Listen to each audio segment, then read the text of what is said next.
Gilbert Harrington's world was a quiet one.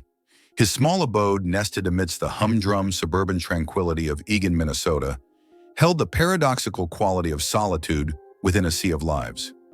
Gilbert was a man of contained stature, his silver-streaked hair and soft hazel eyes imprinted with the wisdom and wear of time. His voice held a lullaby's tenderness, his words sparse, but when spoken, they unfurled with the sincerity of a man who had peered into the marrow of existence and found it wanting. His past was a tapestry of shadows, punctuated by sharp, jagged edges of anxiety that gnawed at the fringes of his calm demeanor. However, his history was not one of defeat, but of resilience and quiet strength. For beneath the crippling shroud of his own personal trauma, he had unearthed a steadfast purpose: to find those lost in the labyrinth of the world and reunite them with the tether of their existence. On an otherwise unremarkable Wednesday morning, the telephone in his study cut through the room's silence. On the other end was Meredith Steinbeck, the leader of a local citizen group. She spoke of the old high school that sat forgotten on Eagan's outskirts, its crumbling edifice echoing tales of innocent laughter and hushed secrets. They were demolishing it, she said. However, beneath the skeletal structure, they had unearthed something ancient. He could hear the tremor in Meredith's voice. Her words, scattered with trepidation, painted a picture of subterranean enigma, and he felt the stirrings of a dormant instinct. The allure of mystery beckoned him, and despite the cold talons of anxiety scraping against his resolve, he found himself agreeing to investigate. Before he hung up, Meredith's voice softened. "Gilbert, people say that the school was always strange. Be careful." Her voice echoed in his ear long after their call ended, adding a tinge of foreboding to the unfolding tale. In the days that followed, he buried himself in the school's history. He found an old photograph of the school, its stone facade seemingly innocent against the backdrop of the past grayscale palette. But there was a certain eeriness to it, a spectral quality that lurked within its hallowed halls. His investigations led him to one Alice McAllister, a former teacher at the school. She was a bird-like woman, her voice a hollow echo of years past. "It was the children, you see," she whispered, her eyes like mirrors reflecting an unspoken horror. They would talk about the whispers in the night, in the basement." As the slow arc of the sun marked the passage of time, his world became increasingly entwined with the mystery of the ancient ruins beneath the school. He felt a sense of dread creeping into the fringes of his reality. Little did he know, he was standing on the precipice of a chasm that would soon swallow him whole. Gilbert's days evolved into a monotonous rhythm of research and interviews, each conversation a labyrinthine echo of Alice McAllister's chilling accounts. The seemingly innocuous walls of the old school concealed a symphony of the strange, an opus of whispered tales that echoed through time.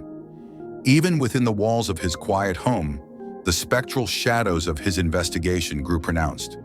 Nightmares, once a rare occurrence, began to bloom in his sleep like ghastly flowers.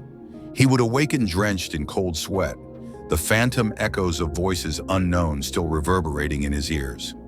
These tongues spoke in a dialect long dead, yet strangely familiar in its cadence, as though it were a melody composed by his subconscious. Undeterred by the encroaching unease, he ventured deeper into the annals of Eagan's history.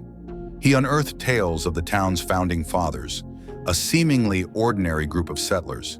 Yet nestled within the pages of the past, he discovered whispers of an obscure sect that wove a tapestry of disturbing rumors.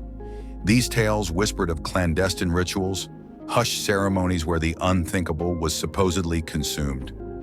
In the depths of the town's library, he found an elderly librarian, Ruth. With a sigh that spoke of years weighed down by secrets, she reluctantly shared her own memories of the school. "The school," she mused, her fingers trembling on her faded apron. "Oh, it seemed so ordinary in the light of day. But at night, it was as if the building was breathing." Her words echoed his own feelings, a sense of being observed, as if unseen eyes were tracing his every move, every thought. The edges of his reality began to warp, an encroaching dread gnawing at the corners of his consciousness. One evening, an unmarked envelope arrived at his doorstep.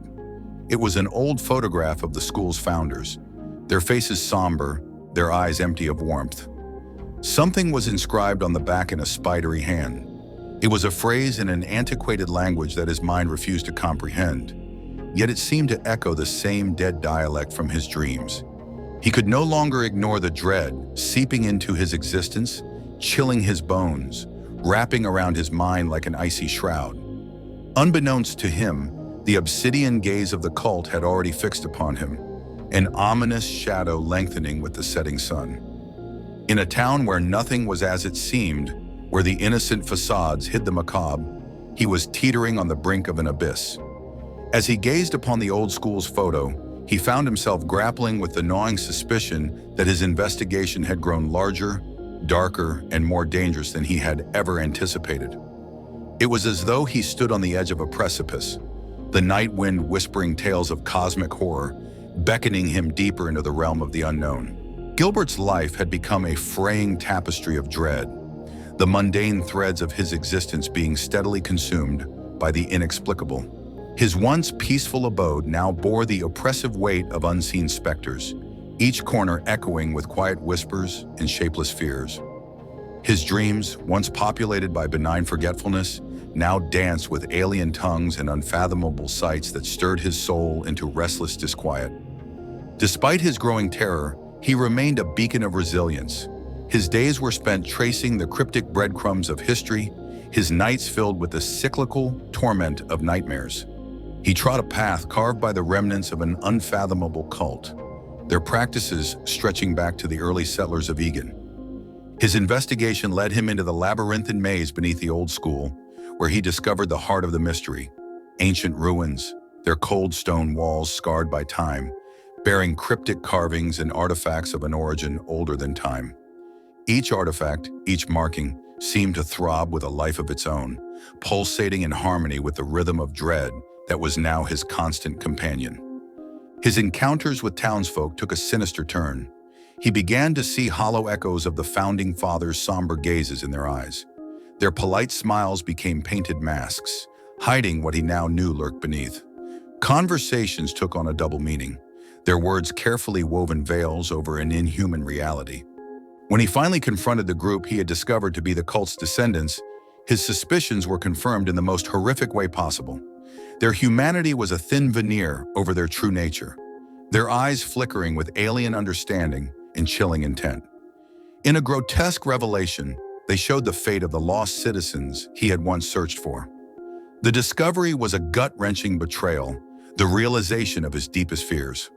The lost were never lost, but consumed by the cult, their identities erased, their essence incorporated into the macabre lineage of the cult.